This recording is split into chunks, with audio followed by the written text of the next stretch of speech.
Let's talk about this All-Star snub, man. I got some stuff to get off my chest. I know y'all do too, man. Oh, I got some stuff to get off my chest. You know who I'm going to talk about. I already know, man. I think his name starts with an L and ends with a B. It does. So with this, again, I'm going to stress it. We will have our All-Star mid-season mega cast next week. So we're going to talk about all things NBA All-Star. But this week, man, we had to talk about this. We had to, man. We talking about All-Star snubs. We're going to do one for the Eastern Conference and one for the Western Conference. I don't know who wants to begin. If you guys want me to begin, I could definitely shoot it out. BG, I know your boy, man, he wasn't selected. That was kind of crazy. That's one that a lot of people are talking about. Actually, BG, let's start with you, man. All-Star snub. Who you got? I'm going to get it off my chest, man. You talking about the East. There is no way LaMelo Ball should not be an All-Star. There is no way. Not a single situation where he is not an All-Star.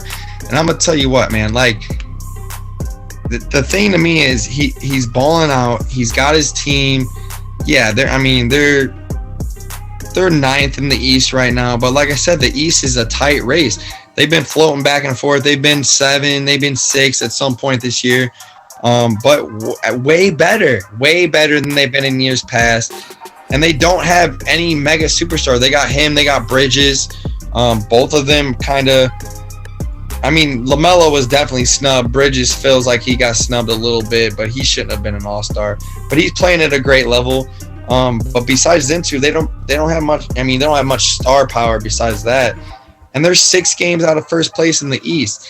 And if you look at stats alone, I was arguing with one of my buddies about this just the other day. You know, I tweeted about it that LaMelo got snubbed and there's no way he should have been left out. And the question posed to me was, well, who are you gonna put him in over? That was my question. Who do you take out? To me, it's simple. You know, like I looked at the candidates, and you know, Darius Garland deserves to be in. I was not picking him. He's got Cleveland balling right now. He deserves to be in. But if you look at it, okay, if you look at the East, the Milwaukee Bucks are 4th in the East. Okay, they're one game back. I already see your name. You about to hit us with? Oh, I'm gonna go there. And they got Giannis. But when you look at it, you got Chris Middleton, who is an All-Star. And I'm gonna throw some a comparison to you real quick. While he catching straight shots from you, BG. What? Listen, first of all, he's on my fantasy team. I drafted him and he's not producing for me, so maybe that's. But Chris Middleton this year averaging 19.5 points. Great. LaMelo Ball averaging 19.6. So point LaMelo Ball. Chris Middleton averaging 5.6 rebounds. LaMelo Ball averaging 7.1 rebounds. At like 4 inches shorter. Chris Middleton averaging 5.3 assists. LaMelo Ball averaging 7.5 assists per game. Chris Middleton 1.3 steals per game. LaMelo Ball 1.5 threes per game. Both of them averaging 3 turnovers a game. So, across steals or threes? Steals or threes? Because you said steals for Middleton and you said threes for. I'm sorry. Both of them are Middleton averaging 1.3 steals. LaMelo averaging 1.5 steals per game. Okay. So LaMelo's got more points, more rebounds, more assists, more steals, and they're both averaging the same amount of turnovers. Okay. Well, what about wins? But you got Giannis, and that's true. what. Like my buddy posed me, he's like, well, obviously Middleton can't average that much. He has Giannis, That's and true. I'm like, that's true. fine. Great point. All-Star Game is an individual award. It's not about who's on your team and what you're producing. The Charlotte Nets are 5 games back from the Bucks, and LaMelo's putting up better stats than Chris, and Chris has arguably the best player in the league on his team. Right. So to me, I feel like Middleton got the nod just because he's been an all-star the last couple of years. And this is really why I went with it. Let me go a little deeper into Middleton. If you look at his career, or if you look at his season stats compared to last year when he was an all-star, and I don't know if that was his second year as an all-star or his first year, but compared to last year, he's averaging 0.9 less points. He's averaging 0.4 less rebounds. He's averaging 0.1 less assists. He's averaging 0.2 less steals. So he's having a worse year compared to last year. And he gets an all-star appearance over LaMelo Ball. And I get it, they're different positions. One's in the front court, one's in the back court. But to me, LaMelo Ball deserves to be in there. And I hope he gets in there because Durant can't play. So I hope he gets in there. I don't know. They probably would have decided that by now. But this dude's box office, man, he deserves it. He deserves to be in there. I don't know why he's not in there. He's a moneymaker. He's way more. When you're talking about putting on a show, yeah, he's putting on a show compared to Chris Middleton. I'm sorry, he is. Yeah. No disrespect to Chris Middleton, but no disrespect, but all the disrespect in the world. No disrespect. But when you're crunching on that's true. Yeah. You gotta put in LaMelo, man. He deserves to be an all-star. He really does. Yep. And you said it. You said the best thing. It's an individual award. So you're looking at just individual stats. Lonzo, I always want to say Lonzo. Melo's playing better. So I mean, you got a Western Conference guy for us? I do. To me, to be honest with you, or do you like what the Western Conference has? And I still got to read off the reserves for the fans. I like what the Western Conference has. I really do. I don't think any of my snubs that I could have picked, I don't think they really should have gotten in. But if you're talking about somebody who possibly could have got snubbed, I'm gonna go with Anthony Edwards, man. Yeah, that was one name I was thinking of. Yep. Yeah, I'm gonna go with Anthony Edwards out of Minnesota, and simply because he's a dog, man. He's a dog. He's playing well and he's improving. I love the attitude. He's got that Kobe chip on his shoulder, that Kobe attitude. He's averaging 22.3 points, 5 rebounds, 3.6 assists, 1.5 steals per game. All of his numbers are up from last year. And he's a sophomore, so he's playing in the Rising Stars Challenge. But if I could pick anyone, it's probably Anthony Edwards of the West. And it's ironic because I like to watch highlights and things while we talk about the show. And what just came up on YouTube, the top dunks of the year, and Anthony Edwards has like 4 of them. Yeah, he could be in the dunk contest, honestly. He's just bamming on people. and that's really why I like LaMelo and I like guys like Anthony Edwards. When you talk about the All-Star game, you're talking about young cats that are gonna go put a show. Yeah, fan favorite types. And they're gonna those guys are gonna put a show. You're telling me LaMelo's not gonna go out there and point at half court, hit some half court shots, throw alley-oops between his legs, do full some court alley-oop. Yeah, you know he's gonna do that. Anthony Edwards is gonna have, if he played in the Rising Stars game, he's gonna have 3 or 4, monstrous dunks, Showtime dunks. I'm calling it now. He's gonna have 30 plus points in that game. And what is Middleton gonna do? Hit a couple threes? Like some mid-range joke. Look, Middleton still catching shots. Bang, bang, bang, bang. He's gonna play defense. Like, come on. Like, he gonna take a charge. This is the All-Star game, man. I wanna get what I'm paying for. And I'm not paying for it because I'm sitting at home, but you know what I mean. Yeah, I know what you mean. Zay, before you go, just to talk about the reserves in general that you have, and this is not broken up by East or West. It's just the entire pool that you have. So we got Devin Booker, Jimmy Butler, Luka. We got Darius Garland. We got Gobert. We got Draymond Green, who also, along with Kevin Durant, says he will not be playing in the game. So maybe you get an alternate for him. James Harden, Levine, Chris Middleton, Donovan Mitchell, Chris Paul, Jason Tatum, Karl Anthony Towns, and Fred Van Vliet. Those are your reserves for 2022 All-Star Game. Zay, who you got, man? Who are some of the snubs that you feeling you like, hey, this cat should have played, man. He should have been in. The fans should have voted him, and or the NBA should have called up Coach T, BG, and Zay and said, hey, who should we actually have in the All-Star Game? And we would have told him, hey, you got to have this cat. Who is it? And I think LaMelo definitely should be in the game. I agree with BG. For the Eastern Conference, I also believe Jaylen Brown should be in the game. You know, the Celtics aren't doing too hot this season, but still over 500. But still, like, I understand why a lot of people might be looking over him. But the guy's been consistent, averaging over 20 points a game, and he's helping his team as best as he can. And they're actually on a win streak as well. So, you know, I think it was one of those things later rather than sooner for them. But I definitely think he could have easily been in that game if they had a streak come around any sooner. For the West, Deseante Murray. Deseante Murray, he's been like balling for the Spurs this year. And entire season, bro.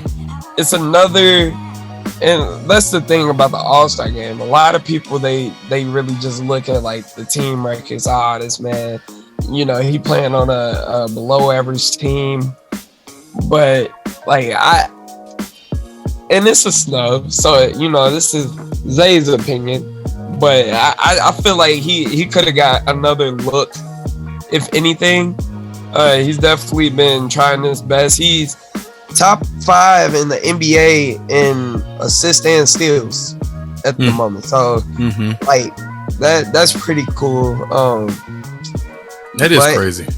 Yeah, they're far out of the playoff picture, so I get it. It's really a team-based thing. If you're on a good team, your chances of being in the All-Star game are higher, and that's really how it is. Yep. Anybody else you want to mention? Because I got a couple cats I definitely want to bring up. Yeah, those really my top primary guys. I like Murray a lot, man. Another guy like Bam, but he's been hurt all year. I think if he plays like 10 more games, he might have been in easily. Yeah, he plays the majority of the year. He's in.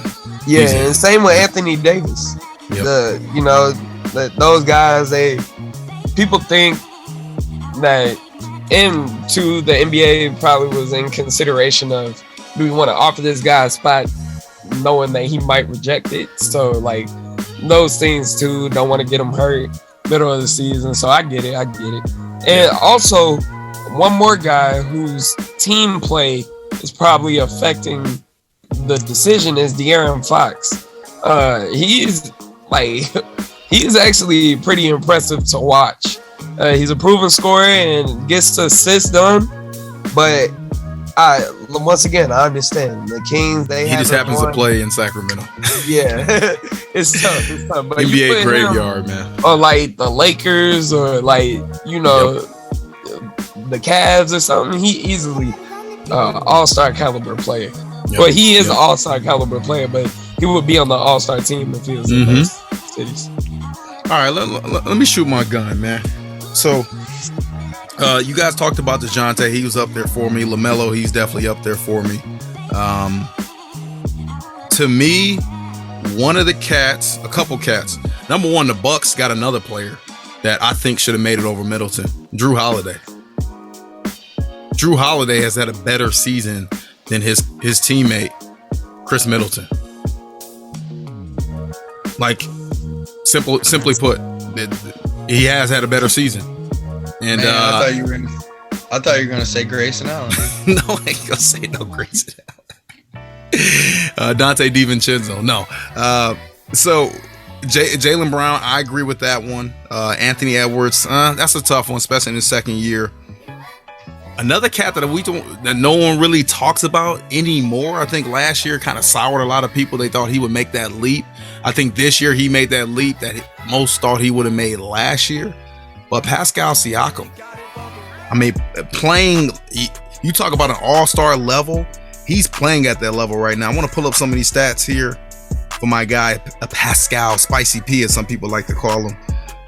Where can I get this? Here we go. 21 points per game, 8.5 rebounds a game, 5 assists a game, 1.4 steals per game, shooting 47% from the field, 34% from three. You guys know he can play defense. And him and Fred VanVleet, they are the reason why Toronto is where they are right now. They're not at the top of the East. They're not in championship contention, none of that. But you're talking about being a competitive team night in and night out and winning games, being over 500, well over 500. It's because of Pascal Siakam.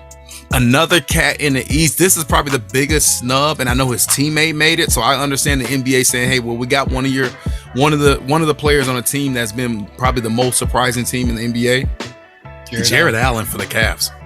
Come on, man. Fro man, Afro man. Like, duh.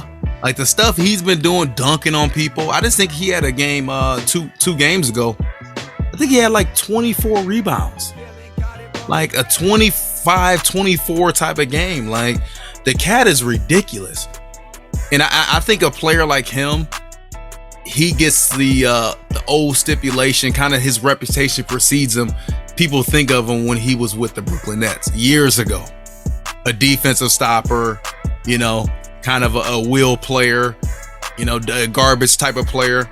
But he has expanded his game in terms of having post moves, being able, you can feed him the ball on the block, you can run high pick and rolls, and he's rolling off of that and banging on people. He's grabbing a gang of rebounds every night. He's gonna play defense, he's gonna block shots. And him and Darius Garland are the reasons why the Cavs are where they are. And again, I think they can make some noise in the playoffs. That was their goal, and I think they can end up reaching that goal in terms of not just making the playoffs, but making legitimate noise. So Jared Allen and Pascal Siakam, they definitely should have been all-star players, and those are snubs for me. I think I had somebody in the West, I probably mentioned them, but those for sure are guys. And if you talk about taking someone out, Chris Middleton, we talked about him. Like Drew Holiday, I think even his teammate could have had that spot. Karl Anthony Towns, I I get it. The Timberwolves right now, I think they're the 7th spot. So they've had a nice little uprising as of late. Probably guy I'm looking at, man, Rudy Gobert. I think he's been kind of in and out of the lineup. I think this is his 3rd year as an NBA All-Star. So, it kind of just follows suit. It's hard to take him out of that, especially, continue that trend that he's already been an All-Star the last couple of years. But Rudy Gobert in the West, I think he could have been replaced by one of my Western guys. And then in the East, Chris Middleton, I definitely think he could have been, replaced there. I think everybody else really makes sense. You got a Heat player, so you got Jimmy Butler. You got to have Luka in there. Fred VanVleet, he's representing for the Raptors. Maybe Pascal there, but I think him and Pascal possibly could have made it. But it's hard to have 2 players from the Raptors when they are not a top team in the East. So I'm fine with Fred making that. Karl Anthony Towns, we just hit on that. Like, I get it. You need somebody from the Timberwolves if they're having a decent year, and he's probably the biggest name from there. I don't see Anthony Edwards making it over him.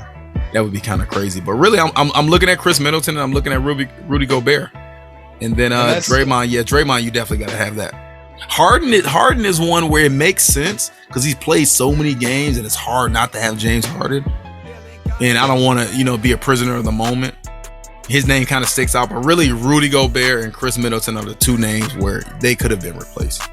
Well, and that's the thing. Like, to me, you touched on it a little bit, getting the benefit of the doubt of being all-stars in the past. If Gobert and Middleton were never all-stars and they're putting up these kind of stats, are they all-stars? No. Probably not. No. And when you talk about Harden has been under the radar this year, but when you look at what he's doing, he's putting up like 21, 22 points per game, almost 8.5 assists, almost 8.5 rebounds. Like, he's putting up near triple-double, just shy of triple-double numbers. Like, he's producing. I mean, so when you compare that to Middleton, who's putting up, 19 and a half, pedestrian level, 5 and 5, like it ain't the same. It isn't the same, and it's a shame that I feel like the NBA is definitely, when you reach that superstar status, you definitely get favored a little bit, and that stinks. But something I wanted to touch on, and I know we'll talk about this privately, probably leading up to next week, but I just kind of researched it a little bit, looking at some of our snubs, some of our younger guys, and this year with the Rising Stars Challenge, it isn't USA versus the world this year. It's actually 4 teams. Yes. 4 teams this year, and they're doing 2 semifinal games, and the winners That's will dope. play each other. And you got guys. So just to rattle it off real quick, this is Team Barry, and they got a draft. They draft these players. They drafted, right? Yeah. Yes. So this is Team Barry. Cade Cunningham out of the Detroit Pistons. Yes, sir. Dyson Daniels, G League Ignite. Evan Mobley, the Cavs. Isaac Okoro from the Cavs. Alperen Sengun from the Rockets. Yep. Jayshawn Tate from the Rockets. Your guy Franz Wagner. Yes. And that's Team Barry real quick. So this is a team of what, 8 guys, 7 guys, 1, 2, 3, 4, 5, 6, 7 guys. You got Team Isaiah, Precious Akunwa from the Raptors, Desmond Bane, who you've talked about, Desmond Bane, my guy, Shaquille Bay from the Pistons, Anthony Edwards, Sadiq Bey, Sadiq Bey, yep, Tyrese Halliburton from the Kings, Jaden Hardy, Jiggly guy, Isaiah Stewart from the Pistons. That's Team Isaiah. Pistons got like 40 players in there. Hey, and I love the fact they got G League guys in here. But Team Peyton right here, dude. This is the team I'm rolling with. LaMelo Ball, Scotty Barnes, Ayo from the Chicago Bulls, Desumu, Chris Duarte from the Pacers, Scoot Henderson from the G League. You got Jaden McDaniels from the Timberwolves, and then you got Davion Mitchell from the King. Off night, they call them. You have an off night when you're going against them. Yeah. And then you got Team Worthy, Cole Anthony, Marjan Bechamp. I don't know how you say that. What team? He's from the G League. Okay. Josh Giddey, who's balling from the Thunder right now. Yes, sir. Jalen Green from the Rockets. Yep. Herbert Jones from the Pelicans. Tyrese Maxey and Jalen Suggs. So you got a lot of young. That's kind of dope, bro. So all these they're gonna play like basically what they've been talking about for the longest. They're gonna use the All-Star game as they're gonna basically have these teams play at a mid-season tournament. Yeah, in a roundabout way. So this Rising Stars is a 4-team tournament. Yeah, they're gonna play 2 semifinal games and the winners play each other. Bro, that's dope. I love that. That's right. I'm gonna be honest. I'm glad that you brought that up. I had no clue they were doing that because I did see that. I read somewhere Anthony Edwards was the first pick. Did I read that correctly? I don't know if they. Or is he not on the team? I didn't hear you. No, I didn't hear you call his name. Anthony Edwards is on Team Isaiah, but they got him listed 4th. I don't know the order of the draft picks. Yeah, I think he was one of the top picks, if not the top picks. But long story short, a long story less long. I love the fact that they're able to do this. Like, this is like one of the coldest things that you could do. That again, this is why the NBA All-Star break is the best in any sport. The fact, I mean, they could just throw this out there. Like, all right, cool. We're gonna take some G League players, so we're gonna highlight them. We're gonna take some of our young players, which we're gonna highlight. They're gonna be the face of the league in a couple of years, so let's highlight them now. Let's play a little. Let's have 4 teams. Now we can have those 4 teams. We can highlight some of our former players, Isaiah Thomas, Gary Payton. Like, we can highlight some of those guys because now they are quote unquote team captains, team coaches, and we can have fun with the fans, doing all that, and have a little in-season tournament. Oh, that's cold-blooded. I love that. I'm going with Team Peyton. I'm going with Team Peyton, man. I need it in front of me to see it. Hey, don't start throwing out too many predictions and all that, man. We're gonna have our mega cast next week, big dog. They got Scotty Barnes, LaMelo Ball. All right, yeah. We'll give it to him next week. I love that. That's one of the dopest ideas the NBA has had in a long time. They've had a lot of really good ideas. I love that. Okay, cool. You got me hype already, man. Hey, let's talk about these games, the big games of NBA Week 17, which we're in right now.